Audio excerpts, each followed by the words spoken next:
So I have the privilege of introducing a friend of mine. And when there was talk about him running for governor, we got excited. And one word kept coming up was game changer, game changer, game changer. Yeah, that'll be a game changer if he's in office. He's running for governor. He's a businessman. He's been in the House, South Carolina House of Representatives, and he will tell you that we have our own swamp, and he'll say it's almost as bad as, or worse than DC. So anyway, I'll make it short here, but I'm so proud that he's stepping up, and I'd like to introduce a game changer, my friend Congressman Ralph Norman.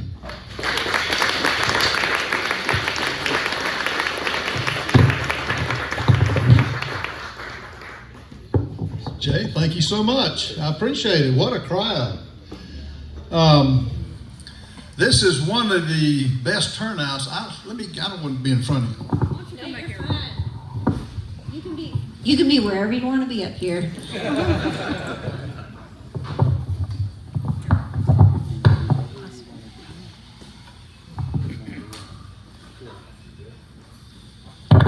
Yeah, one of the best turnouts that I have been to. Beaufort had a big one. I think y'all are bigger here. Roxanne is the great mother of Alan Wilson and Joe Wilson. She trained Joe Wilson in everything. Alan Wilson. No, I know you're not Joe's mother. You're too young for that. For all the campaigns here, I want to thank you. It takes courage. Paul, everybody running, it takes courage to put your name on the line. It's a lot of work, but it's well worth the effort and well worth the time. And I want to thank each one of you for putting this on, and it's an honor to be in Lexington. People don't think we get humble, but we do. And I want to give you, stand up, I want to give you a coin. I've got a congressional coin. The nicest one in Congress, but I was at the White House, and President Trump, I was congratulating him on everything he had done for the country and is doing for the country. So I said, as a memento, Mr. President, here's my coin. His words, not mine. He said, Ralph, this is bullshit. Here's a coin. Guys, these are saucers. These are saucers. He has, as you know, one of them is gold, and this one is what he gives to the military. And I show people this because President Trump said something happened that had never happened to him before.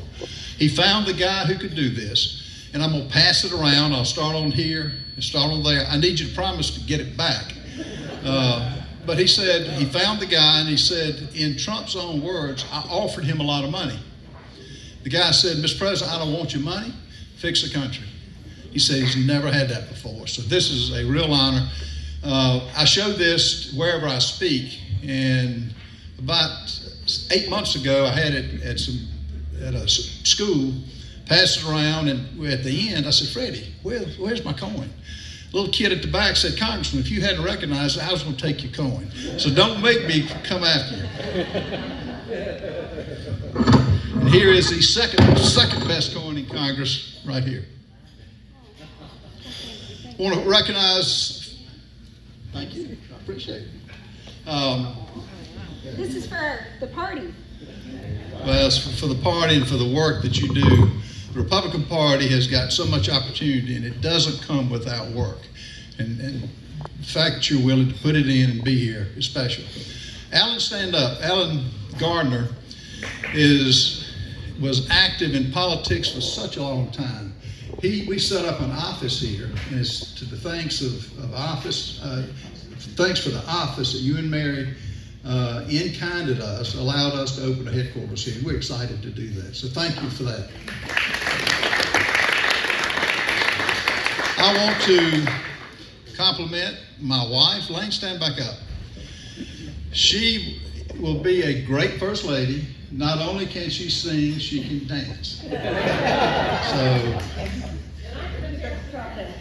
Roxanne can attest to that. And I tell you what, she wants as her mission, should I become governor and she's the first lady, is special needs.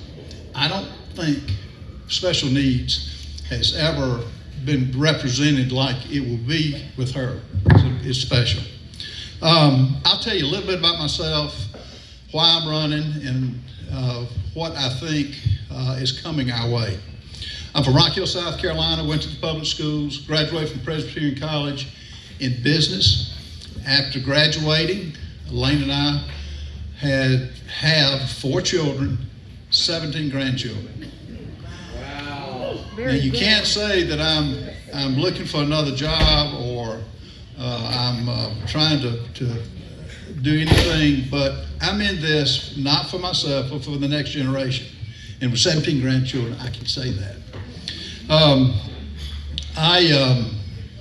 30 years in the real estate business, which we started out in house building, got into commercial real estate, and for 30 years I did that. It was there that I recognized that, politicians in many cases, they raise our regulations, raise our taxes, raise our cost of living. They never pay a price for it. We, the people, do.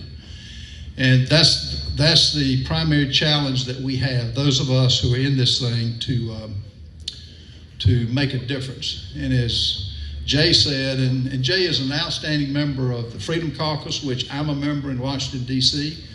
Mark Meadows started it, who endorsed me. Jim DeMintz endorsed me. What they do is hold accountability to elected officials, and we're going to expand that when I get to Columbia, South Carolina. Why am I doing this? I get this all the time. Why are you giving up a perfectly good congressional seat to run for governor of South Carolina? I will tell you that I'm needed more in South Carolina as ever before. We can't keep the status quo. We've got to do what's right to bring this state back. Now, what are the challenges that I see as a businessman? One, the corruption and the graft and greed is real in Columbia, South Carolina. You have a small group of people that control this state. Why do I say that?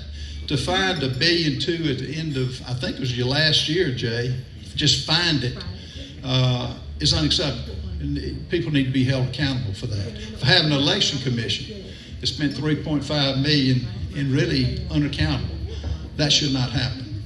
It would never happen in the business arena if you're going to stay successful. So I'm going to root out, and we're going to do it through a DOGE commission, where I'm going to highlight every line item in the budget. We're going to highlight where the money's spent. There will not be a leaner budget than the one that I will put forth. Probably as lean as a predecessor of mine, Carroll Campbell, before he passed away. Carroll Campbell made a real difference. I will put together a DOGE commission that identifies the waste, the fraud, and abuse. And the best way I can describe what my core values are, we're going to get back to the basics. Infrastructure is crumbling around the state.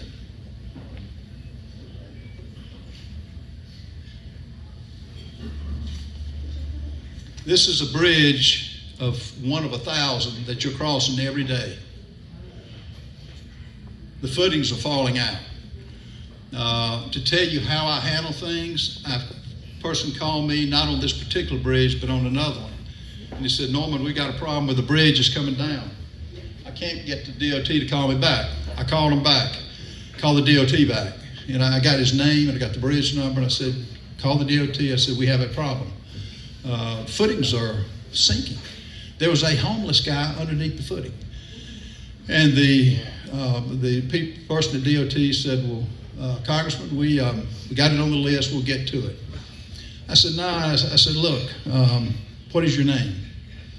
Complete silence. I said, it's not a trick question. What is your name? Joe. I said, what is your last name? Anyway, I said, here's what's going to happen. You either fix this, you get the footings right, even if you have to do temporary fix a bridge. If not, I'm going to bring you into a suit and everyone else that is ignoring this request. This cannot stand, folks. Next 2 days, the bridge was propped up. It wasn't fixed. Bottom line, we've got to get back to core values. Roads and bridges are something we use every day, and we're going to fix that. Secondly, we have an issue with the way judges are elected in this state. One of two. Virginia being the other one. You have trial lawyers who are picking judges that they appear before. How is that different than having Clemson and Carolina pick the referees? It's not. You got to fix that.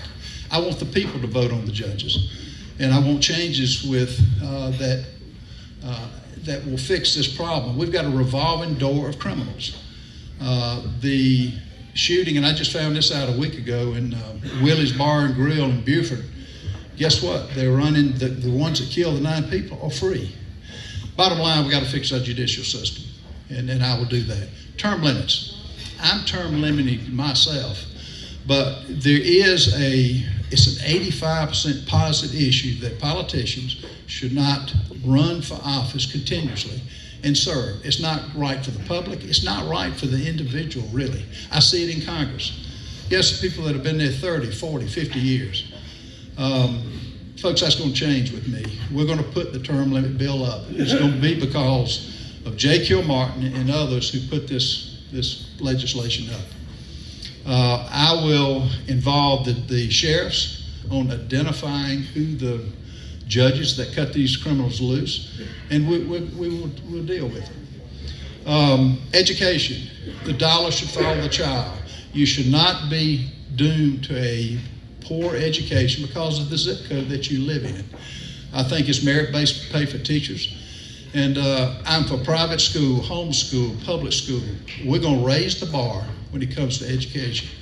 That's a core function of government that we have to get back to. You and I can't build a bridge. You and I can't fund education. Safety, which boils back to our judicial system, is a key part. If you're not safe, everything else is pretty much a moot point. How am I going to do this? I mentioned the Doge Commission. We're going to identify where your money is. The money that we will save from waste, fraud, and abuse and other areas of reprioritization will allow us to put the money to go to our roads and have a system that works for everybody. We use roads every day. We breathe the same air every day. We have our things that are just basic core functions of government, and those 3 things are it. I fought back while I've been in Congress. If you look at my record, and folks, if you don't see anything else, look at this. This is my scorecard. This is how I voted on the budget. I've got the highest voting record. I see we have some Trump supporters here. I've got the highest voting record with Trump in South Carolina, and one of 11 or 12 that are at the highest anywhere. He's doing the right thing for the country. This will show how I'm walking the walk. I'm not just talking the talk, I'm walking the walk. And I ask that each one of you get involved with what this movement is doing, because I'm the only, what separates me from the other candidates, I'm the only one that's got a business record backed up by a solid business career. I'm the only one that can say that. I'm not a lawyer. I'm a business guy that wants to give back. I'm tired of a government in South Carolina that spends too much, that regulates too much, and controls too much. And that's why we have to change it. And that's why we have to be a change agent for the state, which I will do because I believe in it. My record shows that. Now, why is the election for governor the most important election? Let me say it this way. In 155 days, we will elect a new governor. The governor of South Carolina, and I want to compare it to a marriage. How many of you are married here?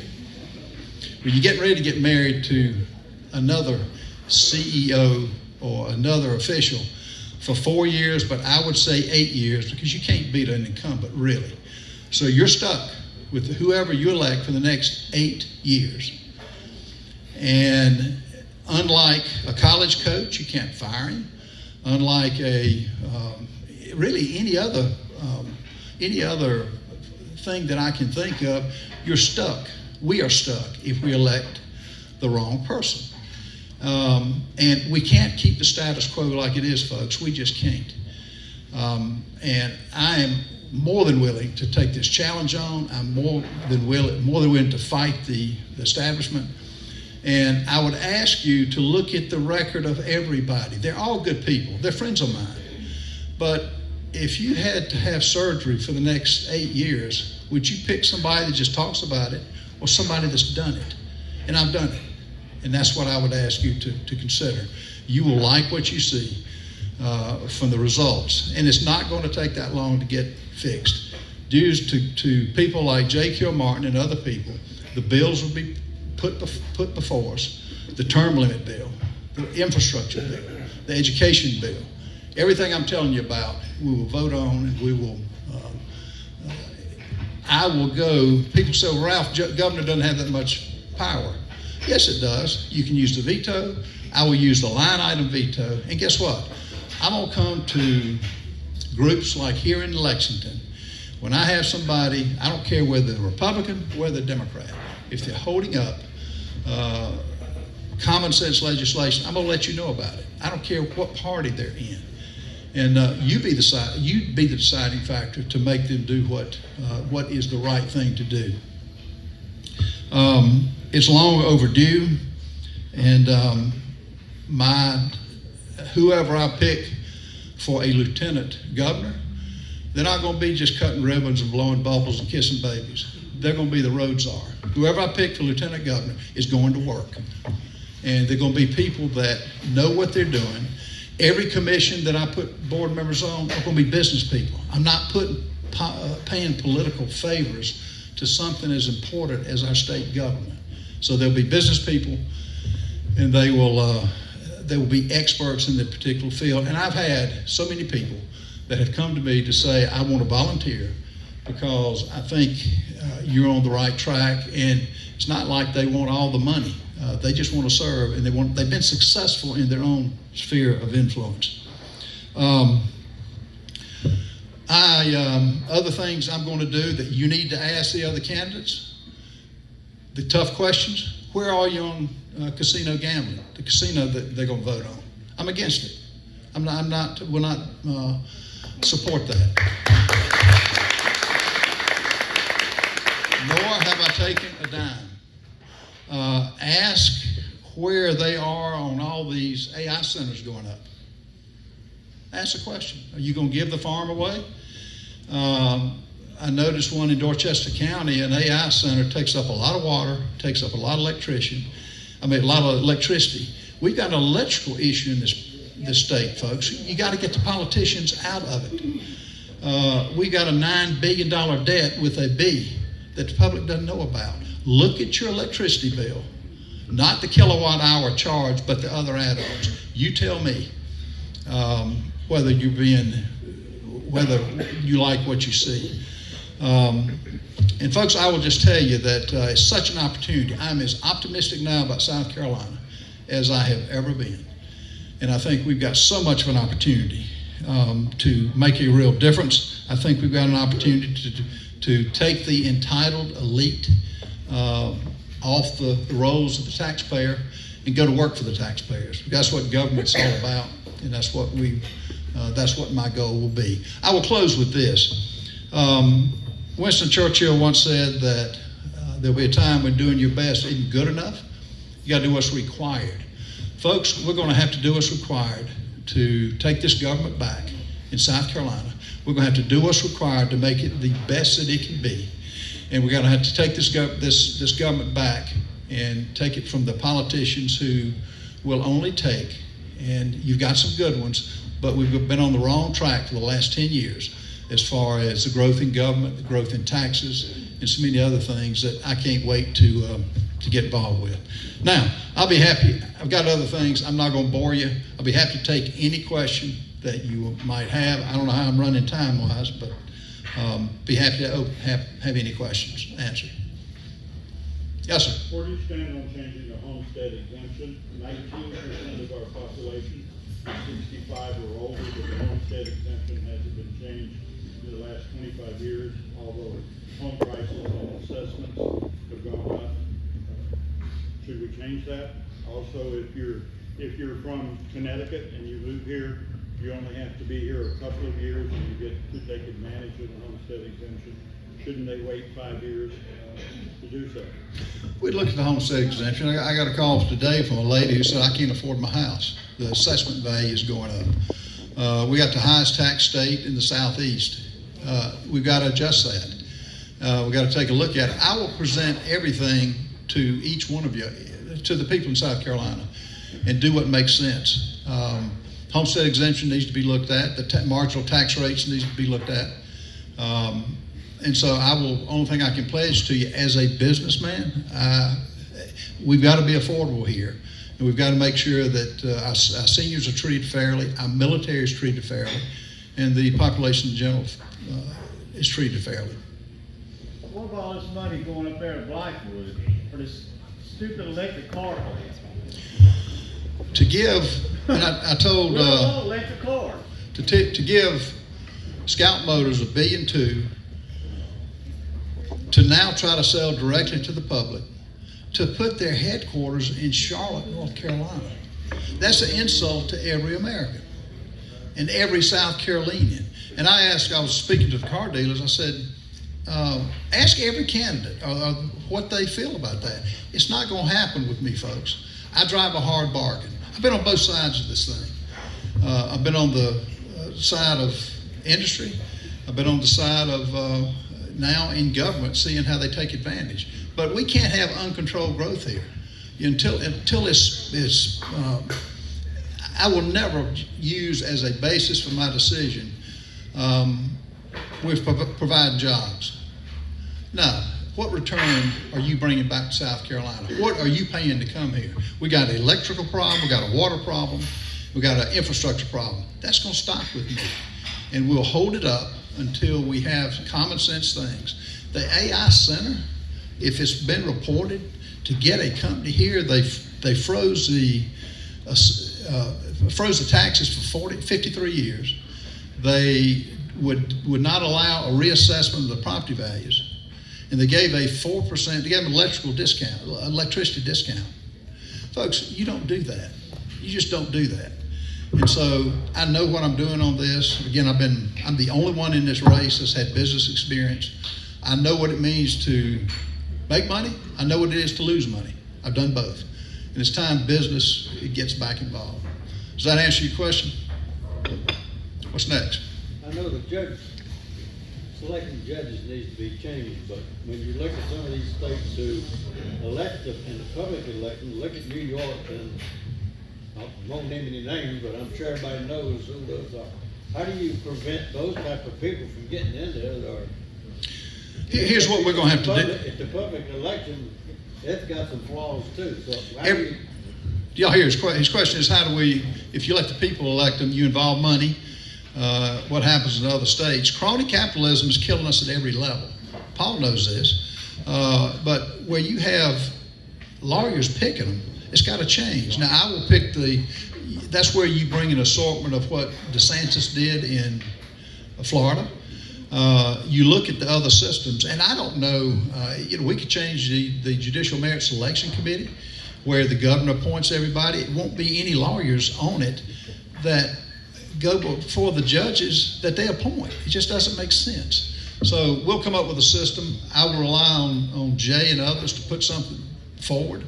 I talked to Ted that owns this restaurant. You realize what y'all are paying for the meal because of liability on the joint and several with the horrible accident occurred, but they are, the money that is going toward frivolous lawsuits.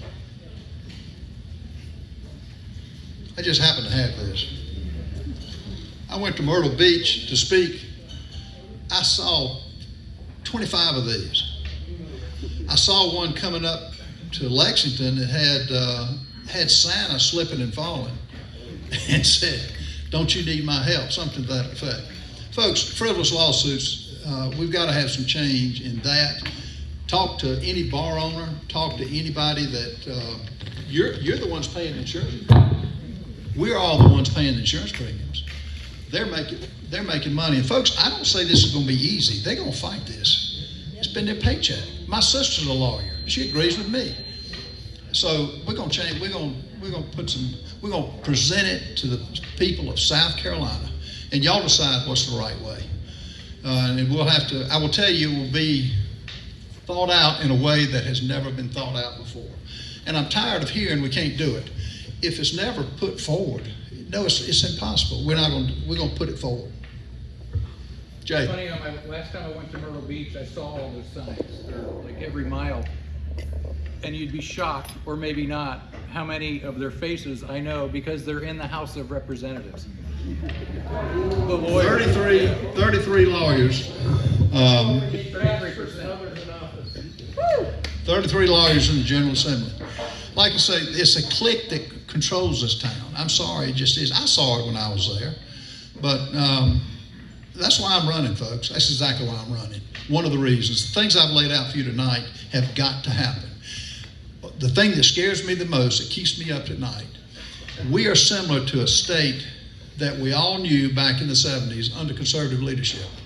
We got the beaches, we got the mountains, we got the natural resources.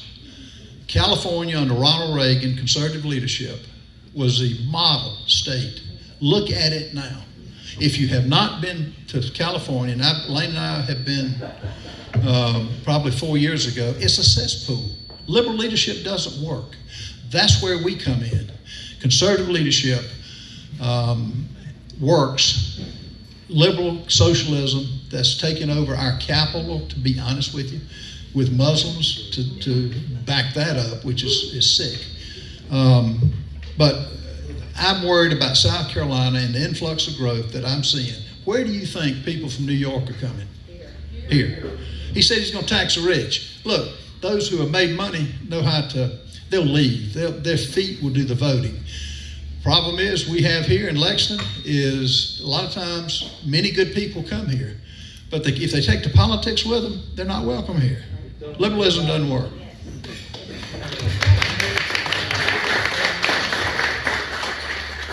Even those of us who have known for many decades that there's a lot of corruption in government, I think we are still astounded at what we've seen has happened in Minnesota, and we now find is going on in other states about the misuse of our federal money. And I am sure that there is misuse of our state money that goes into counties as well. I am certain that the government cannot audit themselves. The government departments can't audit themselves. Is there going to be anything possibly in the works about trying to find some independent auditing mechanism to make sure our state monies are used properly and that our federal monies are used properly in our state? I cannot tell you the people who have reached out from the, just what you're talking about. They know the corruption on both sides. In D.C., Columbia is no different than D.C. It's on a bigger magnitude in Washington. And you know who's getting the money? Republicans and Democrats. They are. And watch who gets money and where it comes from. Yeah, we're going to put together a group. I will not have them, particularly on something this important. They'll be, they will want to get to the truth. They will have no skin in the game, and they will put it out where each one of you will notice it. I'm going to put everything I'm telling y'all, I'm going to put in my state of the state. Everything I'm telling you will be on the table there, and I will tell you how we're going to do it, and I will list where we're going to cut. Any politician that tells you they're going to cut their taxes, that sounds real good, folks, but you know what the call they will get if they just randomly cut taxes? Mr. So-and-so, we supported you in your election, and you cut the funding for my program, and it makes a justification for it. Folks, we've got to have a fair system that cuts our taxes, but that reprioritizes where we spend our money. It's no different than each one of you do in your business. It's what I did in my real estate business. It's not that difficult. It's common sense. But now, what makes me different, I don't owe anybody anything up here. I don't hadn't made any promises, and I will not. But unless we get to that point in South Carolina, we're going to go just like California, because the graft and greed is unbelievable. But You spoke about how there's a large influx of people coming from other states and they come here and they vote more liberal. What's your plan to prevent those people from changing South Carolina politics? I'm going to rely on what's the plan. His question was, people coming here, a lot of them are liberal. Folks, that's where I need your help. You're going to have to stay involved at the local level. I'm going to need your help. I can't do it all. But what I can do is recruit good candidates, like Jay Kilmartin, like other Freedom Caucus members. I will actively recruit. And that's why it's so exciting with President Trump. Getting good people in office at the local level, mid-level, and state level. And everybody that tells me, and a lot of them say, I don't have time. You know what I do? I said, let me ask you this. You say you don't have time. How much are you paying on your insurance premium? Or to fight that frivolous lawsuit? Or to the price of government that's gone up the last 10 years in South Carolina? Yes, you do have time. Help me get people. So I would come to you. I can't give people a litmus test on are you a conservative or not conservative. I will tell you this. I'm sick and tired of people who, when they're running for office, all of a sudden they're going to do great things. They're conservative. They're going to do this. Where have you been? So, but you know, it's up to us to take our government back. I will lead it as the CEO of South Carolina. I will lead it, and I will excitedly do it. Yes, sir. Last question. Last question. Yeah, I mentioned about the Doge plan for South Carolina. Can you give us any details or how you might want to bring that about? Yeah, get on every commission, on the Department of Transportation. We would delve into it. I want to see what's actually going to, and just with our roads is so important, what's actually going to asphalt. What administrative costs that is not getting there, the 7 district offices, we will take a look at. I want an expert to be involved and give us guidance on where the money ought to be cut. As a part of this, the maintenance program. You know what the maintenance program we have in South Carolina? Throwing hot asphalt in a pothole and letting your car pack it down, we get most of the asphalt on your car. That's going to change. We're going to have a maintenance program. Minnesota has got the best plan. In Minnesota, it's got ice and snow that we don't have. Every time I see salt on the road, I cringe. I've built roads before. Salt gets into the subbase, and particularly on asphalt, but concrete too. So you've got to have a maintenance program, but nothing is sacrosanct. Everything will be on the board. And I know what to look for on all these different agencies, and if I don't, I get somebody that does, and we'll break it down and we'll cut. Y'all been a great audience. I've got another meeting I have to go to. Thank God for you being here. Thank God for y'all, for your support. Let's change this state.